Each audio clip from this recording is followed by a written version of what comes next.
Bible here in the English Standard Version calls this this wind that brings the northeaster, but in the King James Version it's called Euroclydon, isn't it? Am I right on that, Daniel? It's called Euroclydon. So I remember that from when I was a young believer and the first times that I began to read this. So the reality is, and we talk about this all the time here, we've just done a series on suffering in the life of the Christian.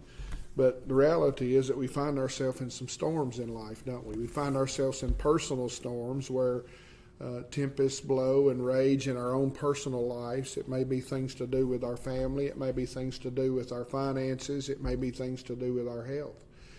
But not only that, I was just thinking about this week because it just seems like the world is in a tempestuous state right now, isn't it? I mean, everywhere we turn, it's just chaos and confusion.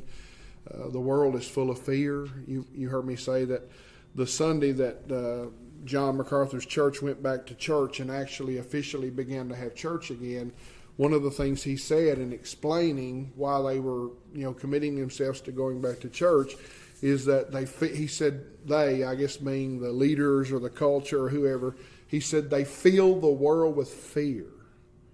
And then they shut the one place down where people can go to have their fears addressed.